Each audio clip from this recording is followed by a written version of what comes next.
Assalamualaikum warahmatullahi wabarakatuh. Perkenalkan, kami dari kelompok 4. Di sini kami akan mempresentasikan tentang mata kuliah akuntansi internasional tentang bab akuntansi komparatif untuk subbab Amerika dan Asia. Sebelumnya, perkenalkan nama anggota kami. Next. Yang pertama ada Adila Laurita dengan NIM 2019 12084. Kemudian Husnul Rinasi dengan NIM 2019 228. Kemudian ada Oktaviana Indriani dengan NIM 2020 12010. Selanjutnya ada Hilmalia Putri dengan NIM 2020 12 dan yang terakhir ada Raju Awan Saboga dengan NIM 2020 12180. Selanjutnya akan dibacakan oleh rekan saya. Selanjutnya ada 5 sistem akuntansi keuangan nasional yang terdiri dari ada 5 negara. Yang pertama ada Amerika Serikat, yang kedua Meksiko, yang ketiga Jepang, Cina, dan yang terakhir India. Yang pertama adalah Amerika Serikat. Di Amerika Serikat, akuntansi diatur oleh Badan Sektor Swasta atau Badan Standar Akuntansi Keuangan atau Financial Accounting Standard Board atau disingkat dengan FSAB. Namun, sebuah lembaga pemerintah, Komisi Pengawas Pasar Modal atau Securities Exchange Commission atau SEC juga memiliki kekuasaan untuk menetapkan standarnya sendiri. Hingga tahun 2002, Institut Amerika untuk Akuntan Publik Bersertifikat atau American Institute of Certified Public Accountants atau AICPA, badan sektor swasta lainnya menetapkan standar auditing. Pada tahun itu, Badan Pengawas Akuntansi Perusahaan Publik atau Public Company Accounting Oversight Board atau PCAOB didirikan dengan kekuasaan yang luas untuk mengatur audit dan auditor perusahaan publik. Selanjutnya akan disampaikan oleh rekan saya. Selanjutnya, dalam akuntansi terapan di Indonesia, kita mengenal yang namanya SAK atau Standar Akuntansi Keuangan. Di Amerika lebih dikenal dengan nama GAAP atau General Asset Accounting Principle. Selanjutnya, laporan keuangan di Amerika ada 8 komponen, yaitu 1 laporan manajemen, laporan auditor independen, laporan keuangan utama, diskusi manajemen dan analisis hasil operasional dalam kondisi keuangan.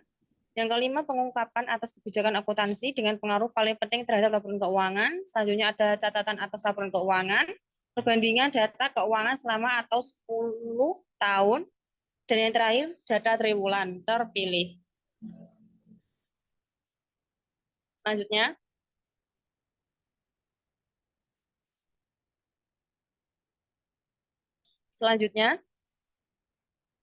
Meksiko memiliki secara umum perekonomian pasar bebas, diantaranya perusahaan dimiliki atau dikendalikan oleh pemerintah menguasai perminyakan dan sarana umum.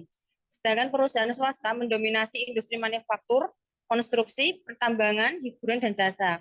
Perjanjian yang paling penting untuk Meksiko adalah Perjanjian Perdagangan Bebas Amerika Utara, mengenai kerjasama yang lebih kuat antara Organisasi Akuntansi Meksiko, Kanada, Amerika Serikat pada tahun 1994. Sebagai salah satu pendiri Komite Standar Akuntansi Internasional, Meksiko berkomitmen untuk bekerjasama dengan IFRS. Sekarang Meksiko melihat pada IASB sebagai panduan dalam menyelesaikan permasalahan akuntansi yang muncul, terutama dalam kasus di mana tidak tercantum dalam standarisasi Meksiko. Tahun fiskal perusahaan di Meksiko harus bersamaan dengan tahun kalender. Perbandingan laporan keuangan gabungan yang harus disiapkan adalah satuan dan neraca, laporan laba rugi, laporan perubahan ekuitas pemegang saham, laporan perubahan posisi keuangan, dan catatan. Selanjutnya akan dibahas oleh teman saya.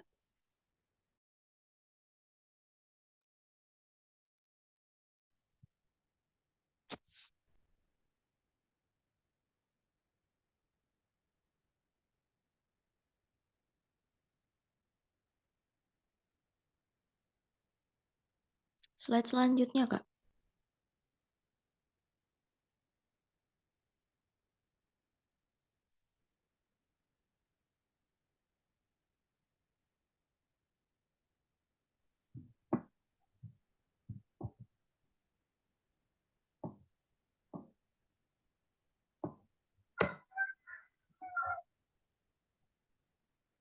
Selanjutnya adalah Jepang. Pembukuan dan laporan keuangan Jepang mengabarkan adanya pencampuran dari pengaruh domestik dan internasional.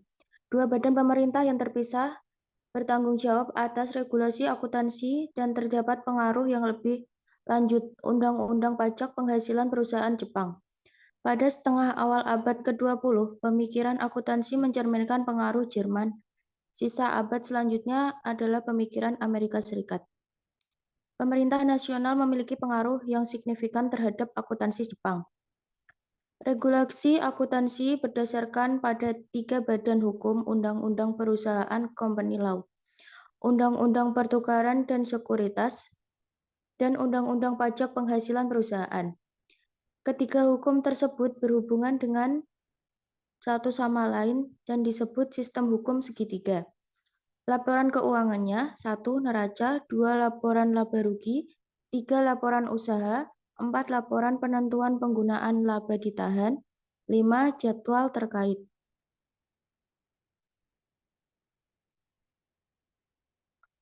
Selanjutnya Cina. Karakteristik dasar akuntansi Cina dimulai sejak pembentukan RRC pada tahun 1949. Cina menerapkan perekonomian terencana yang sangat terpusat, yang mencerminkan prinsip Marxis dan pola yang dimiliki Uni Soviet. Negara mengendalikan kepemilikan hak untuk menggunakan distribusi untuk semua sarana produksi. Memberlakukan perencanaan dan pengendalian perekonomian. Hukum akuntansi diamandemen pada tahun 2000, mencakup semua perusahaan dan organisasi, termasuk yang tidak dimiliki atau diatur oleh negara.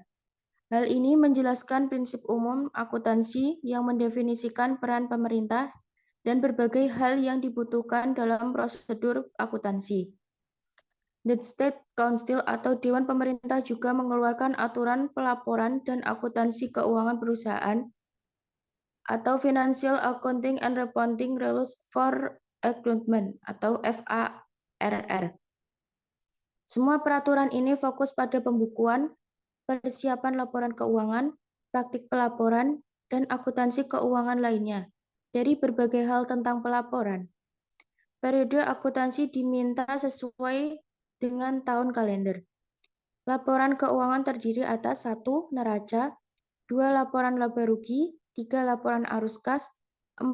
Catatan atas laporan keuangan, 5. Penjelasan kondisi keuangan. Selanjutnya akan dijelaskan oleh teman saya.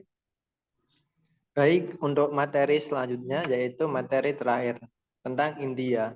Poin pertama yaitu sumber utama standar akuntansi keuangan di India adalah Undang-Undang Perusahaan dan Profesi Akuntansi. Tahun 1949 dibentuk ICAI yang bertanggung jawab mengembangkan standar akuntansi keuangan India. Poin kedua yaitu pada tahun 1949 ICAI dibentuk sebagai organisasi nasional dari akuntan yang telah terdaftar di India. Kemudian ASB atau Accounting Standard Board didirikan untuk merumuskan standar akuntansi untuk membantu Dewan ICAI dalam menciptakan dan merubah standar akuntansi di India. Untuk selanjutnya akan saya kembalikan ke moderator. Sekian, terima kasih dari penjelasan kelompok kami. Mohon maaf bila ada salah kata atau mungkin belum bisa dimengerti dari materi tersebut. Kami mohon maaf. Wassalamualaikum warahmatullahi wabarakatuh.